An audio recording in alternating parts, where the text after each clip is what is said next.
할렐루야. 6월의 첫날, 첫 번째 주일, 우리 하나님께서 베푸시는 사랑과 기쁨과 평화가 여러분의 가정과 또 일하시는 일터와 또 살아가는 모든 삶의 자리에 충만하게 임하시게 되기를 우리 주님의 이름으로 축복합니다. 오늘은 로마서 8장 본문의 말씀으로 모든 피조물의 회복을 소망하라 하는 제하에 하나님의 말씀을 증거하겠습니다. 오늘은 우리 교단 총회가 제정한 환경주일입니다. 여러분은 평소에 환경오염과 기후변화에 대해서 얼마나 관심을 두고 또 체감하면서 살고 계십니까? 창세기 1장에 보면 태초에 하나님이 말씀으로 천지를 창조하시고 여섯째 날이 될 때 그가 만드신 모든 피조물을 잘 관리하고 다스릴 수 있도록 남자와 여자, 즉 사람을 만드셨습니다. 그리고 이렇게 말씀합니다. 창세기 1장 28절입니다. 하나님이 그들에게 복을 주시며 하나님이 그들에게 이르시되 생육하고 번성하여 땅에 충만하라. 땅을 정복하라. 바다의 물고기와 하늘의 새와 땅에 움직이는 모든 생물을 다스리라 하시니라. 아멘. 하나님은 남자와 여자에게 복을 주시고 또 그들에게 생육하고 번성하여 땅에 충만하라. 땅을 정복하고 바다의 물고기와 하늘의 새와 땅에 움직이는 모든 생물을 너희가 다스리라 라는 명령을 주셨습니다. 이것은 온 세상을 만드신 하나님께서 이 만물을 다스리는 특권을, 즉 청지기적인 사명을 우리 인간에게 주신 것을 의미하는 말씀입니다. 창세기 2장 15절에 보면 이 말씀을 더 구체적으로 표현하는데 여호와 하나님이 그 사람을 이끌어 에덴 동산에 두어 그것을 경작하며 지키게 하셨다라고 기록합니다.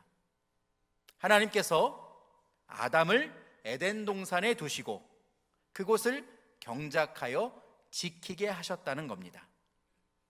새번역 성경은 이것을 맡아서 돌보게 하셨다, 이 일을 맡겨주시고 돌보게 하셨다라고 번역을 했습니다. 그러므로 하나님이 만드신 인간과 모든 창조 세계는 상호작용을 하는 보완적 관계입니다. 하나님은 우리 인간을 위해서 우리가 잘 살 수 있는 환경, 즉 모든 만물을 창조해 주셨고 또 그 인간에게 이 창조 세계를 잘 보존하고 다스릴 책임도 우리에게 주셨다는 것입니다. 여러분, 6월 5일은 무슨 날일까요? 어떤 분의 생일이십니까? 6월 5일은 세계 환경의 날입니다. 올해는 이 세계 환경의 날 행사가 우리나라 제주도에서 이제 플라스틱 오염 종식이라는 주제로 열리게 된다고 합니다. 우리가 흔히 쓰는 이 많은 물건들이 플라스틱으로 되어 있죠. 무더운 여름이 되면 사용이 급증하는 것이 있습니다. 아이스 아메리카노와 같은 이 차가운 음료를 담는 플라스틱 컵인데요, 그것 위에도 생수병이나 또 과자 봉지, 의류, 여행 가방, 가전제품, 플라스틱이 아닌 것이 찾아보기 힘들 정도로 우리는 플라스틱을 많이 쓰고 있습니다. 플라스틱으로 만든 제품이 가볍기도 하고 싸고 튼튼하기 때문에 그 활용도가 높은 겁니다. 하지만 여러분, 이 플라스틱으로 제품을 만들 때 나오는 이 탄소 배출량은 대기를 오염시키는 주범입니다. 그리고 그 결과물 또한 마찬가지예요. 여러분, 플라스틱이 썩어서 분해가 되려면 종류에 따라서 수백 년 그리고 1000년이 넘는 시간이 지나야 합니다. 지금 우리가 사용하고 있는 어떤 제품이 1000년이 지나야 썩어지고 분해된다는 것이죠. 북태평양 조류를 따라서 자연스럽게 이 플라스틱 쓰레기가 모이게 된 바다가 있습니다. 여러분 화면에 보이는데요, 우리나라 16배에 해당하는 그 면적을 플라스틱 조각 1조 8천만 개가 뒤덮고 있습니다. 이것은 바다와 하늘에 사는 어류와 조류, 그리고 동물들의 생명에 직접적으로 영향을 주는 것이고, 결국 이 미세 플라스틱은 우리의 먹거리, 우리의 식탁을 위협하는 것이 되고 맙니다. 몇 년 전 이 스페인 해안에 향고래가 죽은 채 밀려 떠내려온 일이 있었는데, 그 뱃속에 플라스틱이 29kg이나 담겨 있었다고 합니다. 부검을 해보니까 비닐봉지를 비롯해서 로프, 그물과 같은 수많은 조각들이 이 위장과 창자를 가득 막고 있어서 결국 이 고래가 복막염으로 죽게 된 것이죠. 또 인도네시아의 해안에서 죽은 채로 발견된 향유고래의 뱃속에서는 플라스틱 컵이 115개나 나왔습니다. 여러분 놀라시지도 않네요. 한 마리 고래 뱃속에서 플라스틱 컵이 115개가 나왔다는 겁니다. 엄청난 양입니다. 이처럼 우리가 쉽고 편리하게 사용하다가 또 버려지는 이 많은 물건들이 결국 환경을 오염시키고 자연을 파괴하고 동물들을 죽이고 있다는 것이죠. 여러분, 그뿐만이 아닙니다. 인간의 욕심과 또 무분별한 생산으로 인해서 탄소 배출이 점점점 극에 달하고 있습니다. 그 결과 지구는 점점 뜨거워지고 있어요. 유엔 사무총장인 안토니오 구테우스는 이런 말을 했습니다. 지구 온난화는 끝났습니다. 지구가 끓어오르는 시대가 도래했습니다. 라고 이야기했습니다.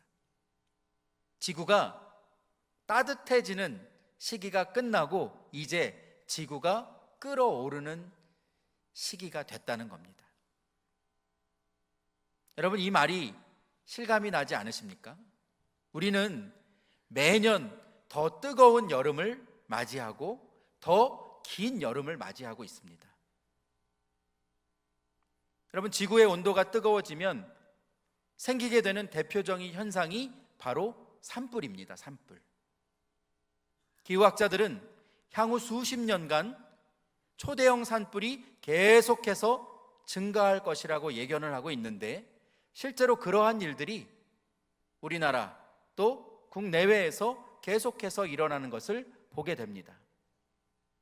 아마 기억이 나실 겁니다. 올해 1월에 미국 LA에서 산불이 발생했죠.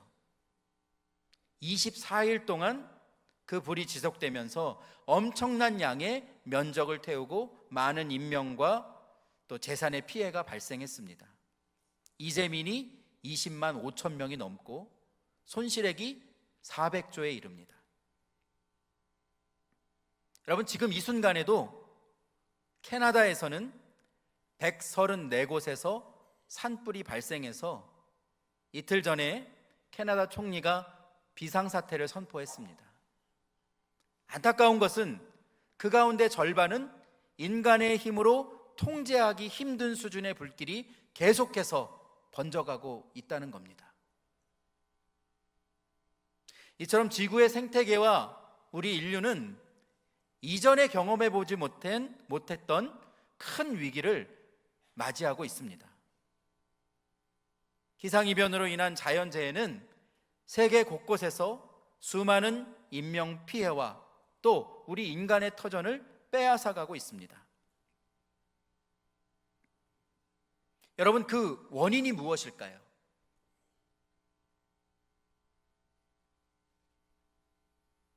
왜 하나님께서 만드시고 보시기에 심히 좋았더라 하나님께서 토브라고 말씀하신 이 복되고 아름다운 상태가 점점 파괴되어져 가고 자연과 생태계가 그 순기능을 점점 더 잃어가고 있는 것일까요? 여러 가지 이유들이 있겠죠. 그런데 그 대부분의 책임이 인간에게 있다는 겁니다. 하나님께서 만물을 지으시고 인간에게 생육하고 번성함으로 이것을 잘 다스리라고 명령하셨는데, 인간의 끝없는 욕심과 게으름과 나태함으로 인해서 무분별하게 자연을 개발하고 마음대로 사용하다 보니까 생태계의 균형이 무너지고, 그로 인해서 발생한 자연재해들이 인간의 생명을 위협하는 심각한 문제로 다가오게 된 것입니다. 자연과 인간은 서로에게 영향을 주는 상호 관계이기 때문에 인간의 문제가 결국 자연에게 영향을 미치게 되고, 그것이 돌아와서 자연의 문제가 또 인간에게 영향을 미치게 됩니다. 오늘 본문 22절 말씀은 그것을 이야기하고 있습니다. 피조물이 다 이제까지 함께 탄식하며 함께 고통을 겪고 있는 것을 우리가 아느니라 라고 말씀합니다. 모든 피조물이, 하나님께서 만드신 모든 피조물들이 함께 탄식하며 인간이 환경을 무분별하게 사용하고 그것을 파괴하다 보니 하나님이 만드신 이 피조물들이 탄식하며 고통을 겪게 되었다는 겁니다. 인간이 죄로 인해서 고통당하게 되는 것처럼 하나님이 창조하신 이 피조 세계도 함께 탄식하며 고통을 겪고 있는 겁니다. 이 땅의 모든 사람들이 죄악으로 가득하고 그 마음에 생각하는 계획이 악함을 보시고 하나님은 노아라는 사람을 부르셨습니다. 창세기 6장 6절에 보면 하나님이 땅 위에 사람을 지으셨음을 한탄하사 마음에 근심하셨다라고 기록합니다. 하나님께서 땅 위에 사람을 지으셨음을 한탄하시고 근심하셨다는 것이죠. 여러분, 그래서 하나님께서 어떻게 하셨습니까? 노아에게 방주를 지으라고 말씀하셨고 40일 동안 이 땅에 비가 내려서 땅의 모든 것이 잠기게 되고 그리고 모든 생명을 쓸어버리셨습니다. 죄를 지은 것은 사람인데 사람뿐만 아니라 땅의 모든 짐승과 지면에 있는 모든 것들이 다 함께 죽임을 당하게 된 겁니다. 사람이 죄를 지었는데 피조 세계가 함께 심판을 받게 된 것이죠.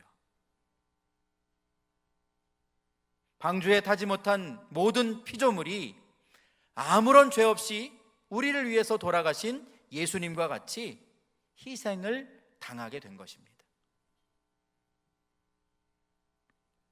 바울은 오늘 본문을 통해서 이것을 이렇게 기록합니다. 본문 20절 말씀입니다. 피조물이 허무한데 굴복하는 것은 자기 뜻이 아니요 오직 굴복하게 하시는 이로 말미암음이라 라고 말씀합니다.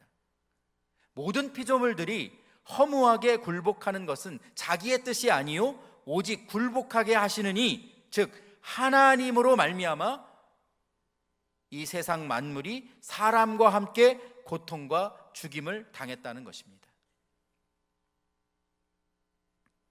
하지만 모든 만물, 하나님이 창조하신 이 피조물도 소망이 있습니다. 그것은 하나님께서 이 모든 것을 다시 회복시켜 주시기 위해 우리 주님을 이 땅에 보내주셨기 때문입니다. 우리를 향하신 하나님의 사랑의 증거인 예수 그리스도로 말미암아 우리가 구원받았을 뿐만 아니라 하나님의 사랑을 받은 자로서 하나님이 우리에게 주신 청지기로서의 그 사명, 무너진 이 창조 세계를 우리가 잘 다스리고 또 다시 회복하는 그 사명을 하나님께서 우리에게 주셨기 때문입니다. 그러므로 모든 그리스도인들은 우리를 구속해 주신 하나님의 은총을 찬양하고 만물의 주인이 되시는 그 하나님의 명령을 따라서 이 세상을 온전하게 보존하는 그러한 사명을 받은 사람들입니다. 오늘 보면 19절 말씀입니다. 피조물이 고대하는 바는 하나님의 아들들이 나타나는 것이니 라고 말씀합니다. 모든 피조물, 하나님께서 만드신 이 땅의 모든 피조물들이 간절하게 기대하고 기다리는 것은 하나님의 아들들이 나타나는 것이다 라고 말씀하고 있습니다. 여러분, 여기에서 하나님의 아들이라고 말씀하는 그들은 과연 누구일까요? 모든 피조물이 간절히 고대하는 하나님의 아들들은 과연 누구냐는 말씀입니다. 로마서 8장 14절 말씀 이렇게 기록합니다. 우리 함께 읽습니다. 시작. 무릇 하나님의 영으로 인도함을 받은 사람은 곧 하나님의 아들이라. 아멘. 누가 하나님의 아들이라고요? 하나님의 영으로 인도함을 받은 사람, 즉 성령님께서 그 안에 내주하시고 성령님의 인도하심을 따라 살아가는 사람들, 예수 그리스도를 믿어 하나님의 자녀가 된 이 땅의 모든 그리스도인들이 바로 피조물이 기다리고 있는 하나님의 아들들이라는 것입니다. 모든 피조물이 이 땅의 그리스도인들을 고대하고 또 그들을 통해 주시는 만물의 회복을 소망하고 간절히 기다린다는 말씀입니다. 마침내 그 날이 오면 이 땅의 피조물도 썩어짐에서 해방될 것이고 하나님의 영광에 이르게 될 것을 사도 바울은 선포하고 있습니다. 오늘 보면 21절 말씀, 오늘 요절 말씀인데요, 여러분 이 한 주간 이 말씀을 붙들고 또 세상 만물을 중보하는 여러분 되기 바랍니다. 함께 읽습니다. 시작. 그 바라는 것은 피조물도 썩어짐의 종노릇 한 데서 해방되어 하나님의 자녀들의 영광의 자유에 이르는 것이니라. 아멘. 하나님의 영으로 인도함을 받은 사람, 이 땅에서 그리스도인으로 부르심을 받은 하나님의 백성들로 말미암아서 모든 피조물이 그 썩어짐의 종살이에서 해방될 것이고 마침내 하나님의 자녀들의 영광의 자유에 함께 이르게 될 것이라고 오늘 본문은 선포하고 있는 것입니다. 여러분, 그러면 이렇게 주시는 약속의 말씀을 우리가 이루기 위해서 해야 될 일은 과연 무엇일까요? 인간의 욕심과 죄악으로 인해서 점점 무너져가고 있는 이 창조 세계를 보면서 하나님의 사명을 감당하지 못한 우리들의 모습을 보면서 우리는 먼저 회개할 수 있어야 합니다. 하나님께서 잘 보존하라고 그리고 다스리라고 명령을 하셨는데 우리 중에 대부분은 눈앞의 위기를 보면서도 무관심하게 살고 있습니다. 나은 사람이 노력한다고 그게 되겠어? 그러한 마음을 가지고 우리는 이 세상 자연 만물을 돌보지 않고 살아가고 있다는 것입니다. 사랑하는 성도 여러분, 모든 만물과 창조 세계를 우리가 보호하는 것은 환경운동이 아니라 우리의 신학의 영역입니다. 우리는 하나님이 만드신 이 피조 세계의 신음소리를 들을 수 있어야 하고 우리가 구원받는 신앙을 넘어서 이 세상을 다스리라고 말씀하신 창조주 하나님의 명령에 대한 신앙의 고백으로 나아갈 수 있어야 하는 겁니다. 여러분, 기독교 신앙은 두 가지 중요한 영역에 속해 있습니다. 하나는 창조신학이고 하나는 구속신학입니다. 구속신학은 예수님께서 우리의 죄를 사해 주시기 위해서 십자가에 못 박혀 죽으심으로 우리가 구속 곧 죄사함을 받고 영생에 이르게 된 것을 말합니다. 그것이 바로 구속신학입니다. 또 창조신학은 하나님이 만물의 창조주이심을 우리가 선포하고 온 땅의 주인이심을 우리가 찬양으로 고백하는 것, 그 하나님을 인정하는 것, 그것이 바로 창조신학입니다. 지나온 역사 동안 교회 공동체는 이 구속신학, 즉 개인의 구원에 집중적으로 관심을 두고 우리가 신앙생활을 해왔던 것이 사실입니다. 그런데 하나님께서 왜 우리를 구원해 주셨는지, 우리가 그 이유를 한번 생각해 볼 때에 우리는 다른 사람의 구원을 뛰어넘어서 모든 창조 세계를 회복하고 구원하라고 말씀하신 그 하나님의 사명을 깨달을 수 있게 되는 것입니다. 모든 그리스도인이 이 구속신학과 창조신학을 균형 있게 고백하게 될 때에 비로소 우리는 구원과 사명을 이루어가는 건강한 신앙을 세워갈 수 있는 것이고, 하나님께서 우리에게 맡겨주신 그 일을 온전히 감당할 수 있게 되는 것입니다. 그러므로 우리는 이 세상 자연 만물 가운데에 임재해 계시는 하나님을 볼 수 있어야 하고 그 하나님을 만날 수 있어야 합니다. 로마서 1장 20절 말씀을 보면 이렇게 기록하고 있습니다. 여러분, 이 말씀 함께 읽어보실까요? 시작. 창세로부터 그의 보이지 아니하는 것들 곧 그의 영원하신 신성이 그에게 만드신 만물에 분명히 보여 알려졌나니 그러므로 그들이 핑계하지 못할지니라. 아멘.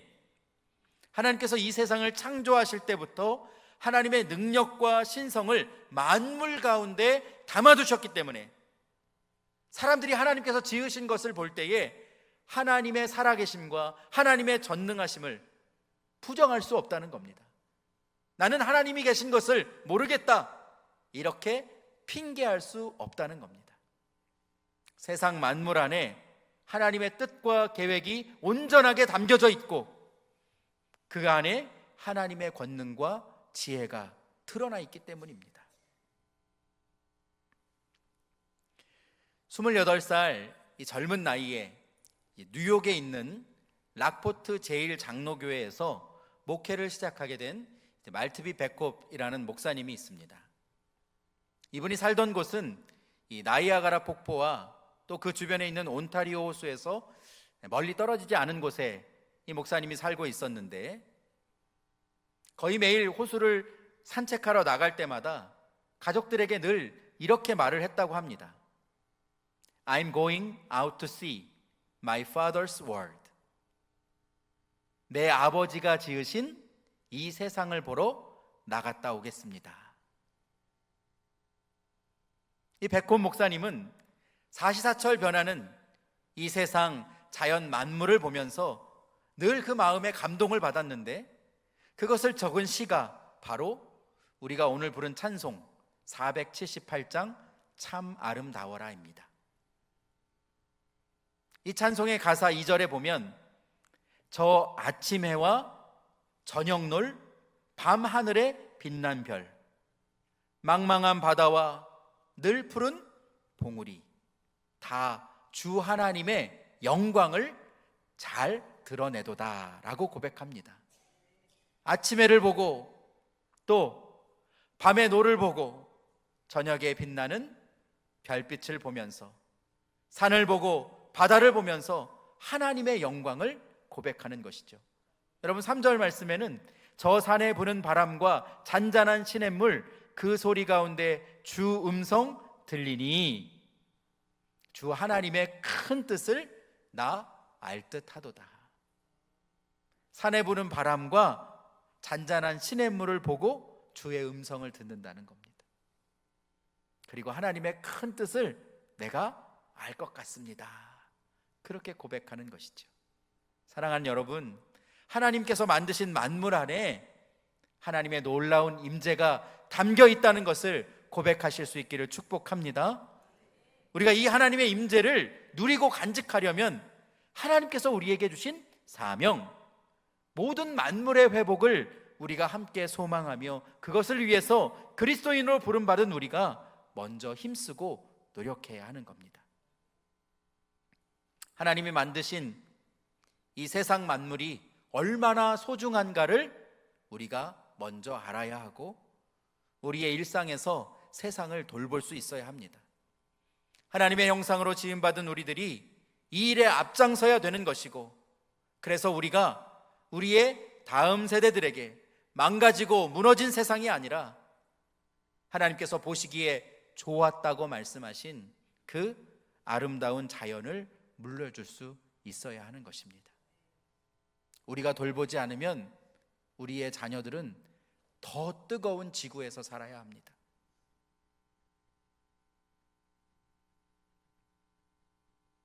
오늘 환경주의를 맞아서 여러분 각자의 삶의 자리에서 내가 할 수 있는 작은 것이 무엇인지 한번 가족들과 나누어 보고 또 여러분 개인으로 고민해 보실 수 있기를 바랍니다. 아마 여러 가지들이 있을 겁니다.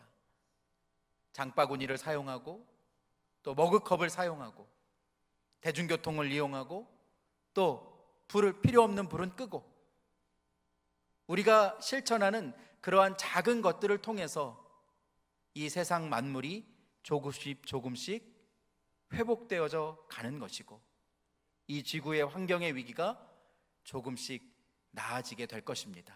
그리고 마침내 오늘 이 말씀을 통해서 우리에게 알게 해주신 것처럼 하나님의 영광의 자유가 우리 그리스도인들에게만 임하는 것이 아니라 모든 만물에도 임하게 되는 것을 우리 모두가 기억하면서 그 하나님의 부르심 앞에, 여러분 하나님의 부르심 앞에 귀하게 쓰임받고 이 세상을 하나님 나라로 이루어가는 여러분들 되시기를 주님의 이름으로 축원드립니다.